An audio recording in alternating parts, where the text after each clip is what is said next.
Arson Plus, written by Peter Collinson, a.k.a. Dashiell Hammett.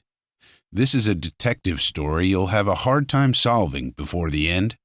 Form your ideas of the outcome as you go along, and then see how near you guessed it. 5 study questions are also provided after the end. Jim Tarr picked up the cigar I rolled across his desk, looked at the band, bit off an end, and reached for a match. 15 cents straight, he said. You must want me to break a couple of laws for you this time. I had been doing business with this fat sheriff of Sacramento County for 4 or 5 years. Ever since I came to the Continental Detective Agency's San Francisco office, and I had never known him to miss an opening for a sour crack, but it didn't mean anything. Wrong both times, I told him. I get 2 of them for a quarter, and I'm here to do you a favor instead of asking for one. The company that insured Thornburg's house thinks somebody touched it off. That's right enough. According to the fire department, they tell me the lower part of the house was soaked with gasoline, but God knows how they could tell. There wasn't a stick left standing. I've got McClump working on it, but he hadn't found anything to get excited about yet. What's the layout? All I know is that there was a fire. Tarr leaned back in his chair, turned his red face to the ceiling, and bellowed, "Hey, Mac!" The pearl push buttons on his desk are ornaments as far as he is concerned. Deputy Sheriffs McHale, McClump, and Macklin came to the door together. McNabb apparently wasn't within hearing. "What's the idea?" the sheriff demanded of McClump. "Are you carrying a bodyguard around with you?" The 2 other deputies, thus informed as to who Mac referred to this time, went back to their cribbage game. "We got a city slicker here to catch our firebug for us," Tarr told his deputy, "but we got to tell him what it's all about first." McClump and I had worked together on an express robbery several months before. He's a rangy, tow-headed youngster of 25 or 6, with all the nerve in the world and most of the laziness. Ain't the Lord good to us? He had himself draped across a chair by now, always his first objective when he comes into a room. Well, here's how she stands. This fellow Thornburg's house was a couple miles out of town on the old county road, an old frame house. About midnight, night before last, Jeff Pringle, the nearest neighbor a half a mile or so to the east, saw a glare in the sky from over that way and phoned in the alarm. But by the time the fire wagons got there wasn't enough of the house left to bother about. Pringle was the first of the neighbors to get to the house, and the roof had already fell in then. Nobody saw anything suspicious, no strangers hanging around or nothing. Thornburg's help just managed to save themselves, and that was all. They don't know much about what happened. Too scared, I reckon. But they did see Thornburg at his window just before the fire got him. A fellow here in town, name of Henderson, saw that part of it too. He was driving home from Wayton and got to the house just before the roof caved in. The fire department people say they found signs of gasoline. The Coonses, Thornburg's help, say they didn't have no gas on the place. So there you are. Thornburg have any relatives? Yeah. A niece in San Francisco, a Mrs. Evelyn Trowbridge. She was up yesterday, but there wasn't nothing she could do, and she couldn't tell us nothing much. So she went back home. Where are the servants now? Here in town, staying at a hotel on I Street. I told them to stick around for a few days. Thornburg owned the house? Uh-huh. Bought it from Nooning and Weed a couple of months ago. You got anything to do this morning? Nothing but this. Good. Let's get out and dig around. We found the Coonses in their room at the hotel on I Street. Mr. Coons was a small-boned, plump man with the smooth, meaningless face and the suavity of the typical male house servant. His wife was a tall, stringy woman, perhaps 5 years older than her husband, say 40, with a mouth and chin that seemed shaped for gossiping. But he did all the talking, while she nodded her agreement to every second or third word. We went to work for Mr. Thornburg on the 15th of June, I think," he said, in reply to my first question. "We came to Sacramento around the 1st of the month and put in applications at the Alice Employment Bureau. A couple of weeks later, they sent us out to see Mr. Thornburg, and he took us on." Where were you before you came here?" "In Seattle, sir, with a Mrs. Comerford, but the climate there didn't agree with my wife. She has bronchial trouble, so we decided to come to California. We most likely would have stayed in Seattle, though, if Mrs. Comerford hadn't given up her house." "What do you know about Thornburg?" Very little, sir. He wasn't a talkative gentleman. He hadn't any business that I know of. I think he was a retired seafaring man. He never said he was, but he had that manner and look. He never went out or had anybody in to see him, except his niece once. And he didn't write or get any mail. He had a room next to his bedroom fixed up as a sort of a workshop. He spent most of his time in there. I always thought he was working on some kind of invention, but he kept the door locked and wouldn't let us go near it." "Haven't you any idea at all what it was?" "No, sir." "We never heard any hammering or noises from it, and never smelt anything either. And none of his clothes were ever the least bit soiled, even when they were ready to go out to the laundry. They would have been, if he had been working on anything like machinery." "Was he an old man?" He couldn't have been over 50, sir. He was very erect, and his hair and beard were thick, with no gray hairs." "Ever have any trouble with him?" "Oh, no, sir. He was, if I may say it, a very peculiar gentleman in a way, and he didn't care about anything except having his meals fixed right, having his clothes taken care of. He was very particular about them, and not being disturbed, except early in the morning and at night. We'd hardly see him all day." "Now, about the fire. Tell us the whole thing, everything you remember." "Well, sir, I and my wife had gone to bed around 10 o'clock, our regular time, and had gone to sleep. Our room was on the second floor, in the rear. Some time later, I never did exactly know what time it was, I woke up coughing.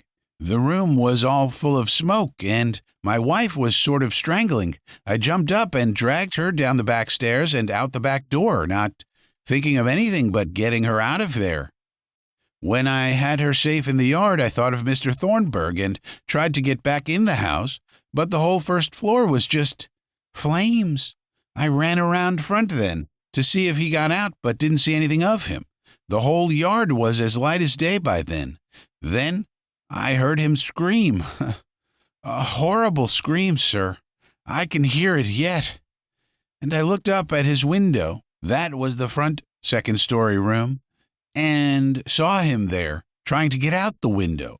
But all the woodwork was burning, and he screamed again and fell back, and right after that, the roof over his room fell in. There wasn't a ladder or anything that I could have put up to the window for him. There wasn't anything I could have done. In the meantime, a gentleman had left his automobile in the road and come up to where I was standing, but there wasn't anything we could do. The house was burning everywhere and falling in here and there, so we went back to where I had left my wife and carried her farther away from the fire and brought her to. She had fainted, and that's all I know about it, sir." "Hear any noises earlier that night? Or see anybody hanging around?" "No, sir." "Have any gasoline around the place?" "No, sir. Mr. Thornburg didn't have a car." "No gasoline for cleaning?" "No, sir. None at all, unless Mr. Thornburg had it in his workshop. When his clothes needed cleaning, I took them to town, and all his laundry was taken by the grocer's man when he brought our provisions. Don't know anything that might have some bearing on the fire? No, sir. I was surprised when I heard that somebody had set the house afire. I could hardly believe it. I don't know why anybody should want to do that. What do you think of them? I asked McClump as we left the hotel. Well, they might pad the bills or even go south with some of the silver, but they don't figure as killers in my mind. That was my opinion, too, but they were the only persons known to have been there when the fire started, except the man who had died. We went around to the Alice Employment Bureau and talked to the manager. He told us that the Coonses had come into his office on June 2nd, looking for work, and had given Mrs. Edward Comerford, 45 Woodmansee Terrace, Seattle, Washington, as reference. In reply to a letter, he always checked up the references of servants. Mrs. Comerford had written that the Coonses had been in her employ for a number of years and had been extremely satisfactory in every respect. On June 13th, Thornburg had telephoned the Bureau, asking that a man and his wife be sent out to keep house for him, and Alice had sent 2 couples that he had listed. Neither had been employed by Thornburg, though Alice considered them more desirable than the Coonses, who were finally hired by Thornburg. All that would certainly seem to indicate that the Coonses hadn't deliberately maneuvered themselves into the place, unless they were the luckiest people in the world, and a detective can't afford to believe in luck or coincidence unless he has unquestionable proof of it. At the office of the real estate agents through whom Thornburg had bought the house, Nooning and Weed, we were told that Thornburg had come in on the 11th of June and had said that he had been told that the house was for sale, had looked it over, and wanted to know the price. The deal had been closed the next morning, and he had paid for the house with a check for $4,500 on the Siemens Bank of San Francisco. The house was already furnished. After luncheon, McClump and I called on Howard Henderson, the man who had seen the fire while driving home from Wayton. He had an office in the Empire Building with his name and the title Northern California Agent, Instant Sheen Cleanser Company, on the door. He was a big, careless-looking man of 45 or so, with the professionally jovial smile that belongs to the salesman. He had been in Wayton on business the day of the fire, he said, and had stayed there until rather late, going to dinner and afterward playing pool with a grocer named Hammersmith, one of his customers. He had left Wayton in his machine at about 10:30 and set out for Sacramento. At Tavender, he had stopped at the garage for oil and gas and to have one of his tires blown up. Just as he was about to leave the garage man had called his attention to a red glare in the sky and had told him that it was probably from a fire somewhere along the old county road that paralleled the state road into Sacramento. So Henderson had taken the county road and had arrived at the burning house just in time to see Thornburg try to fight his way through the flames that enveloped him. It was too late to make any attempt to put out the fire, and the man upstairs was beyond saving by then, undoubtedly dead even before the roof collapsed. So Henderson had helped Coons revive his wife and stayed there, watching the fire until it had burned itself out. He had seen no one on that county road while driving to the fire. What do you know about Henderson? I asked McClump when we were on the street. Came here from somewhere in the east, I think, early in the summer to open that cleanser agency. Lives at the Garden Hotel. Where do we go next? We get a machine and take a look at what's left of the Thornburg house.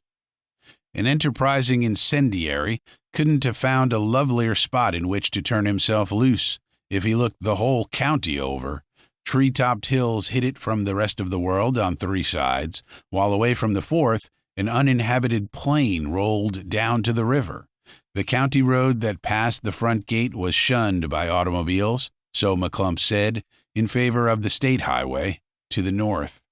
Where the house had been was now a mound of blackened ruins. We poked around in the ashes for a few minutes, not that we expected to find anything, but because it's the nature of man to poke around in ruins. A garage in the rear, whose interior gave no evidence of recent occupation, had a badly scorched roof and front, but was otherwise undamaged. A shed behind it, sheltering an axe, a shovel, and various odds and ends of gardening tools, had escaped the fire altogether. The lawn in front of the house, and the garden behind the shed, about an acre in all, had been pretty thoroughly cut and trampled by wagon wheels and the feet of the firemen and the spectators. Having ruined our shoe shines, McClump and I got back in our machine and swung off in a circle around the place, calling at all the houses within a mile radius and getting little besides jolts for our trouble. The nearest house was that of Pringle, the man who had turned in the alarm, but he not only knew nothing about the dead man, but said he had never seen him. In fact, only one of his neighbors had ever seen him, a Mrs. Jabine, who lived about a mile to the south. She had taken care of the key to the house while it was vacant, and a day or two before he bought it, Thornburg had come over to her house, inquiring about the vacant one. She had gone over there with him and showed him through it, and he had told her that he intended on buying it, if the price, of which neither of them knew anything, wasn't too high. He had been alone, except for the chauffeur of the hired car in which he had come from Sacramento, and save that he had no family, he had told her nothing about himself. Hearing that he had moved in, she went over to call on him several days later, just a neighborly visit, but had been told by Mrs. Coons that he was not at home. Most of the neighbors had talked to the Coonses and had got the impression that Thornburg didn't care for visitors, so they let him alone. The Coonses were described as pleasant enough to talk to when you meet them, but reflecting their employer's desire not to make friends. McClump summarized what the afternoon had taught us as we pointed our machine toward Tavender. Any of these folks could have touched off the place, but we got nothing to show that any of them even knew Thornburg, let alone had a bone to pick with him. Tavender turned out to be a crossroads settlement of a general store and post office, a garage, a church, and 6 dwellings, about 2 miles from Thornburg's place. McClump knew the storekeeper and postmaster, a scrawny little man named Philo, who stuttered moistly.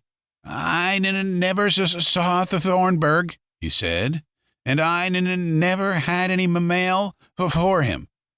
Cocoons." It sounded like one of those things butterflies come out of.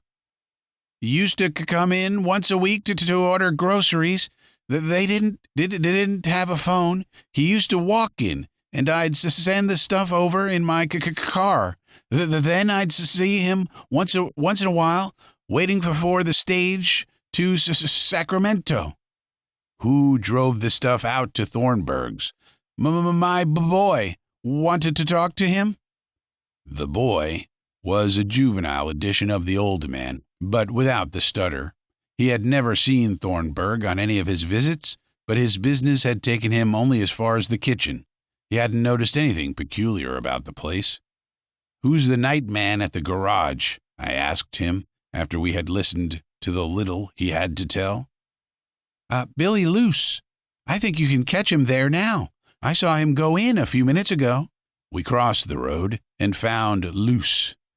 "Night before last, the night of the fire down the road, was there a man here talking to you when you first saw it?" He turned his eyes upward in that vacant stare which people use to aid their memory. Yes, I remember now. He was going to town, and I told him that if he took the county road instead of the state road, he'd see the fire on his way in." "What kind of looking man was he?" Middle-aged, a big man, but sort of slouchy. I think he had on a brown suit, baggy and wrinkled." "Medium complexion?" Yes. Smile when he talked? Yes, a pleasant sort of fellow. Curly brown hair? Have a heart, Luce laughed. I didn't put him under a magnifying glass. From Tavender, we drove over to Wayton. Luce's description had fit Henderson all right, but while we were at it, we thought we might as well check up to make sure that he had been coming from Wayton. We spent exactly 25 minutes in Wayton, 10 of them finding Hammersmith, the grocer with whom Henderson had said he dined and played pool, 5 minutes finding the proprietor of the pool room, and 10 verifying Henderson's story. What do you think of it now, Mac? I asked as we rolled back towards Sacramento. Mac's too lazy to express an opinion, or even form one, unless he's driven to it. But that doesn't mean they aren't worth listening to, if you can get them. There ain't a hell of a lot to think, he said cheerfully. Henderson's out of it, if he was ever in it. There's nothing to show that anybody but the Coonses and Thornburg were there when the fire started, but there may have been a regiment there. Them Coonses ain't too honest looking maybe, but they ain't killers, or I miss my guess. But the fact remains that they're the only bet we got so far. Maybe we ought to try to get a line on them. All right, I agreed. I'll get a wire off to our Seattle office, asking them to interview Mrs. Comerford and see what she can tell us about them as soon as we get back in town. Then I'm going to catch a train for San Francisco and see Thornburg's niece in the morning. Next morning, at the address McClump had given me, a rather elaborate apartment building on California Street, I had to wait 3/4 of an hour for Mrs. Evelyn Trowbridge to dress. If I had been younger, or a social caller, I suppose I'd have felt amply rewarded when she finally came in. A tall, slender woman of less than 30, in some sort of clinging black affair, with a lot of black hair over a very white face, strikingly set off by a small red mouth and big hazel eyes that looked black until you got close to them. But I was a busy middle-aged detective who was fuming over having his time wasted, and I was a lot more interested in finding the bird who struck the match than I was in feminine beauty.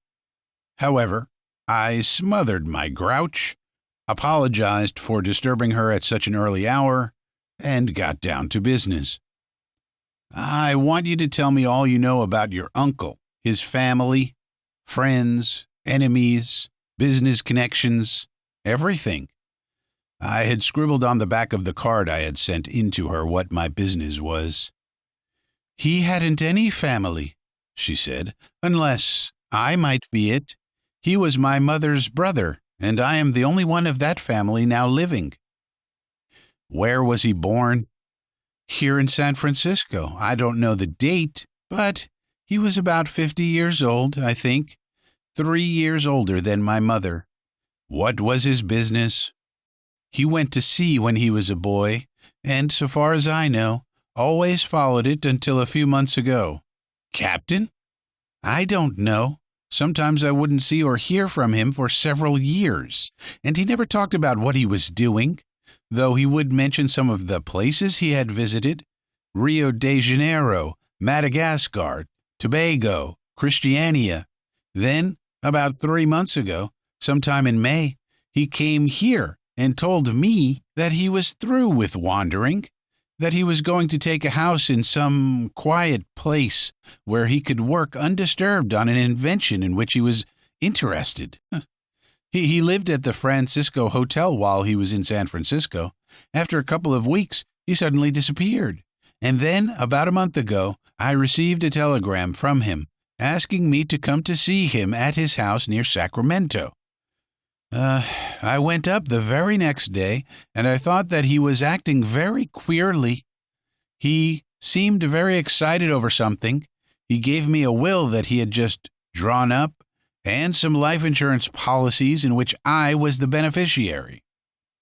Immediately after that, he insisted that I return home, and hinted rather plainly that he did not wish me to either visit him again or write until I had heard from him. I thought that all rather peculiar, as he had always seemed fond of me. I never saw him again. What was this invention he was working on? I really don't know.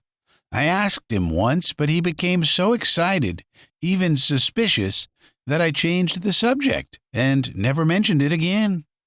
Are you sure that he really did follow the sea all those years? No, I am not. I just took it for granted. But he may have been doing something altogether different. Was he ever married? Not that I know of. Know any of his friends or enemies? No, none. Remember anybody's name that he ever mentioned? No. I don't want you to think this next question insulting, though I admit it is, but it has to be asked. Where were you on the night of the fire? At home. I had some friends here to dinner, and they stayed until about midnight. Mr. and Mrs. Walker Kellogg, Mrs. John Dupree, and a Mr. Kilmer, who is a lawyer. I can give you their addresses, or you can get them from the phone book, if you want to question them. From Mrs. Trowbridge's apartment, I went to the Francisco Hotel. Thornburg had been registered there from May 10th to June 13th and hadn't attracted much attention. He had been a tall, broad-shouldered, erect man of about 50, with rather long brown hair brushed straight back, a short, pointed brown beard, and healthy, ruddy complexion. Grave, quiet, punctilious in dress and manner. His hours had been regular, and he had no visitors that any of the hotel employees remembered. At the Siemens Bank, upon which Thornburg's check, in payment of the house, had been drawn, I was told that he had opened an account there on May 15th, having been introduced by W. Jeffers & Sons, local stockbrokers. A balance of a little more than $400 remained to his credit. The canceled checks on hand were all to the order of various life insurance companies, and for amounts that, if they represented premiums, testified to rather large policies. I jotted down the names of the life insurance companies and then went to the offices of W. Jeffers & Sons. Thornburg had come in, I was told, on the 10th of May with $4,000 worth of Liberty bonds that he wanted sold. During one of his conversations with Jeffers, he asked the broker to recommend a bank, and Jeffers had given him a letter of introduction to the Siemens Bank. That was all Jeffers knew about him. He gave me the numbers of the bonds, but tracing Liberty bonds isn't the easiest thing in the world. The reply to my Seattle telegram was waiting for me at the agency when I arrived. Mrs. Edward Comerford rented apartment at address you give on May 25, gave it up June 6, trunks to San Francisco, same day, check numbers GN 452, 58, 7, and 8, and 9. Tracing baggage is no trick at all, if you have the dates and check numbers to start with, as many a bird who is wearing somewhat similar numbers on his chest and back because he overlooked that detail when making his getaway can tell you, and 25 minutes in a baggage room at the ferry and half an hour in the office of a transfer company gave me my answer. The trunks had been delivered to Mrs. Evelyn Trowbridge's apartment. I got Jim Tarr on the phone and told him about it. "Good shooting," he said, forgetting for once to indulge his wit. "We'll grab the Coonses here and Mrs. Trowbridge there, and that's the end of another mystery." "Wait a minute," I cautioned him. "It's not all straightened out yet. There's still a few kinks in the plot. It's straight enough for me. I'm satisfied." "You're the boss, but I think you're being a little hasty. I'm going up and talk with the niece again. Give me a little time before you phone the police here to make the pinch. I'll hold her until they get there." Evelyn Trowbridge let me in this time, instead of the maid who had opened the door for me in the morning, and she led me to the same room in which we had had our first talk. I let her pick out a seat, and then I selected one that was closer to either door than hers was. On the way up, I had planned a lot of innocent-sounding questions that would get her all snarled up. But after taking a good look at this woman sitting in front of me, leaning comfortably back in her chair, coolly waiting for me to speak my piece, I discarded the trick stuff and came out cold turkey. Ever use the name Mrs. Edward Comerford? Oh, yes. As casual as a nod on the street. When? Often. You see, I happen to have been married, not so long ago, to Mr. Edward Comerford, so it's not really strange that I should have used the name. Use it in Seattle recently? I would suggest, she said sweetly, that if you are leading up to the references I gave Coons and his wife, you might save time by coming right to it. That's fair enough, I said. Let's do that. There wasn't a half tone, a shading in voice, manner, or expression to indicate that she was talking about anything half so serious or important to her as a possibility of being charged with murder. She might have been talking about the weather or a book that hadn't interested her particularly. During the time that Mr. Comerford and I were married, we lived in Seattle, where he still lives. After the divorce, I left Seattle and resumed my maiden name, and the Coonses were in our employ, as you might learn if you care to look it up. You'll find my husband, or former husband, at the Chelsea Apartments, I think. Last summer or late spring, I decided to return to Seattle. The truth of it is, I suppose all my personal affairs will be aired anyhow, that I thought perhaps Edward and I might patch up our differences. So I went back and took an apartment on Woodmansey Terrace. As I was known in Seattle as Mrs. Edward Comerford, and as I thought my using his name might influence him a little, perhaps, I used it while I was there. Also, I telephoned the Coonses to make tentative arrangements in case Edward and I should open our house again. But Coons told me that they were going to California, and so I gladly gave them an excellent recommendation when, some days later, I received a letter of inquiry from an employment bureau in Sacramento. After I had been in Seattle for about 2 weeks, I changed my mind about the reconciliation. Edward's interest, I learned, was all centered elsewhere. So I returned to San Francisco. Very nice, but if you will permit me to finish, she interrupted. When I went to see my uncle in response to his telegram, I was surprised to find the Coonses in his house.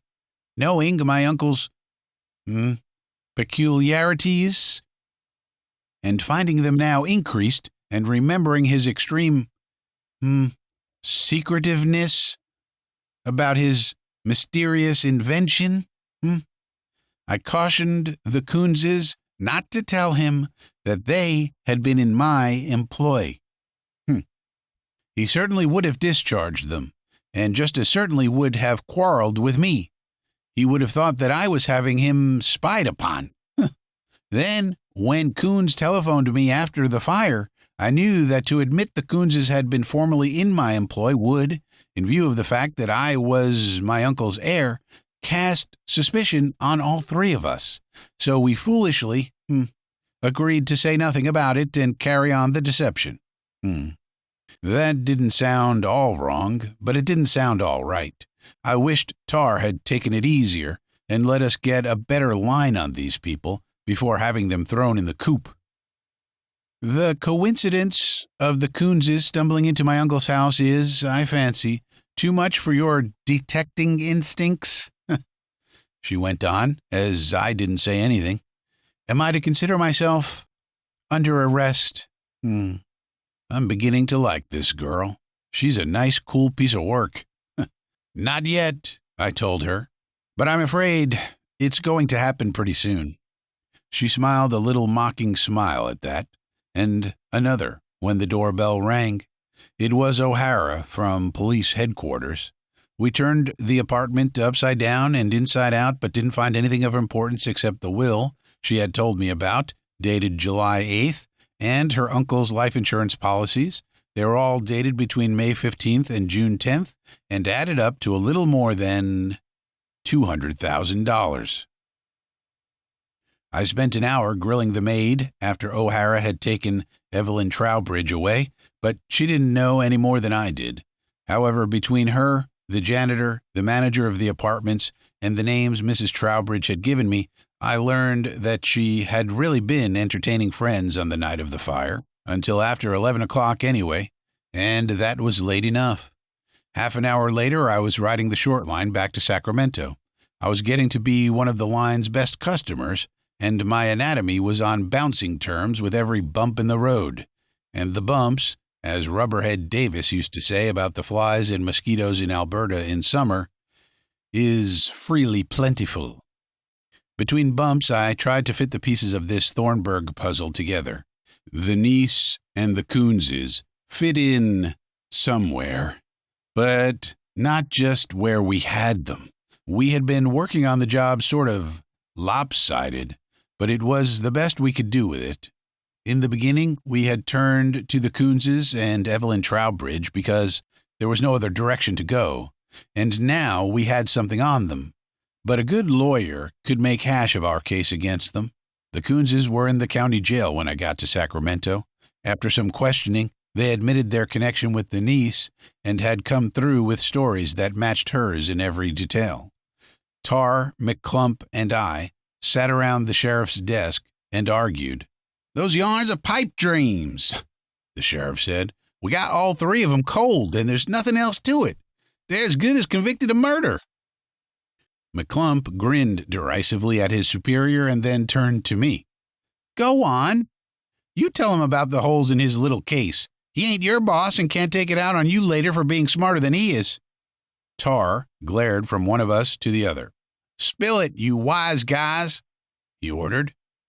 "Our dope is," I told him, figuring that McClump's view of it was the same as mine, "that there's nothing to show that even Thornburg knew he was going to buy that house before the 10th of June, and that the Coonses were in town looking for work on the 2nd. And besides, it was only by luck that they got the jobs. The employment office sent two couples out there ahead of them." "We'll take a chance on letting the jury figure that out." "Yes, you'll also take a chance on them figuring out that Thornburg, who seems to have been a nut all right, might have touched off the place himself. We've got something on these people, Jim, but not enough to go into court with them. How are you going to prove that when the Coonses were planted in Thornburg's house, if you can even prove they were, they and the Trowbridge woman knew he was going to load up with insurance policies?" The sheriff spat disgustedly. "Well, you guys are the limit. You run around in circles, digging up the dope on these people until you get enough to hang them, and then you run around hunting for outs. What the hell's the matter with you now?" I answered him from halfway to the door. The pieces were beginning to fit together under my skull. "Going to run some more circles. Come on, Mac." McClump and I held a conference on the fly, and then I got a machine from the nearest garage and headed for Tavender. We made time going out and got there before the general store had closed for the night. The stuttering Philo separated himself from the two men with whom he had been talking, Hiram Johnson, and followed me to the rear of the store. "Do you keep an itemized list of the laundry you handle?" No, just the amounts." "Let's look at Thornburg's."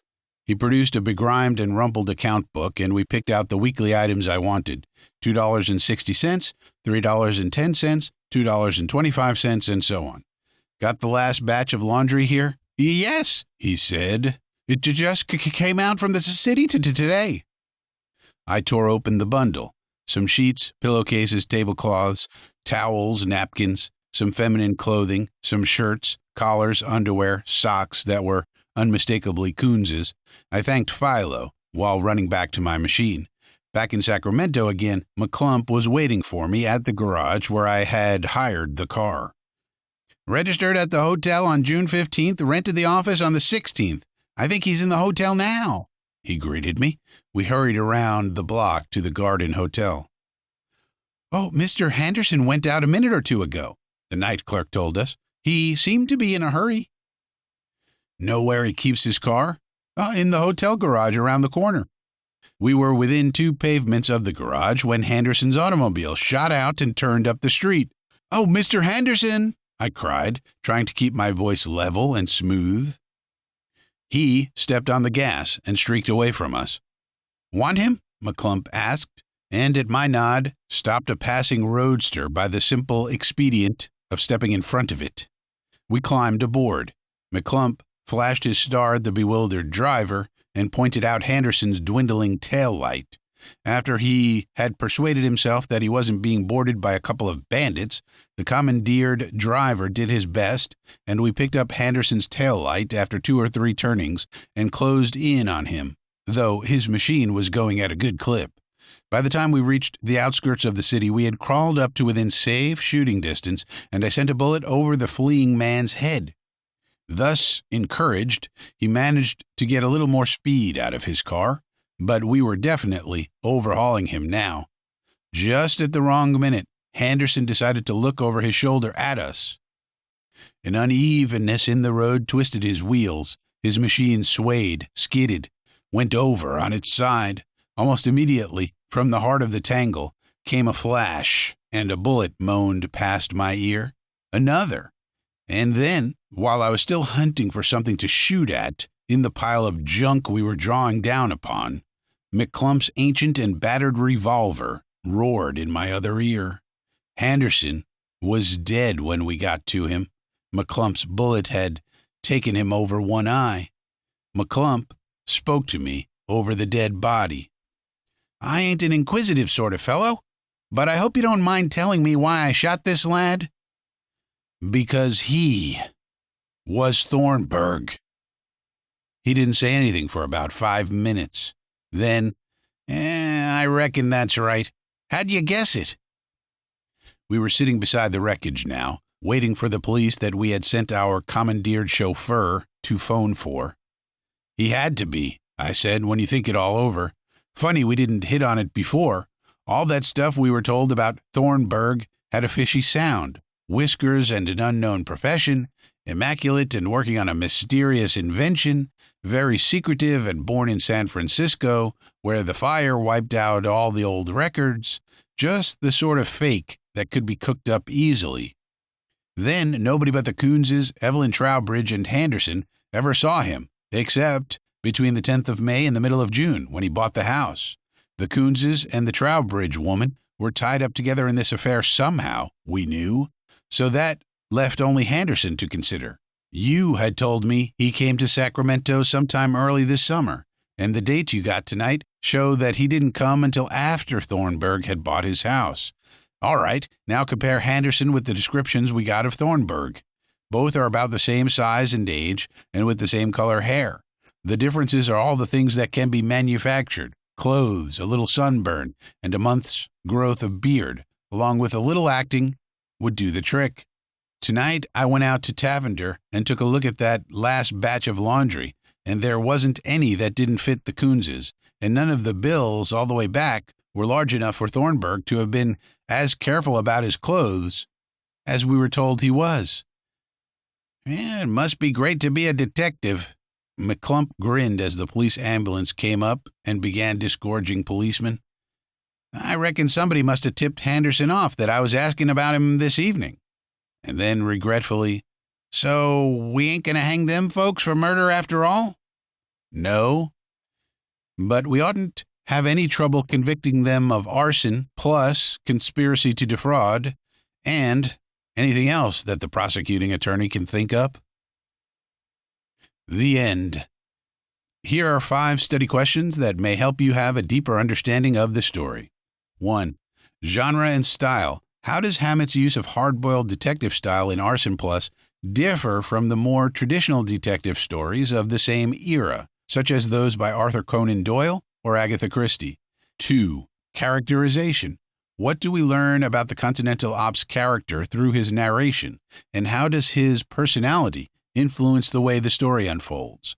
3. Theme of corruption and deception. How does Arson Plus explore the theme of appearances versus reality, and what role does deception play in the investigation? 4. Setting an atmosphere. In what ways does the rural California setting contribute to the mood of the story and the challenges of the investigation? 5. Structure and plot development. How does Hammett build suspense in Arson Plus? Identify specific narrative techniques such as pacing, dialogue, or red herrings that keep the reader engaged. Thank you for listening.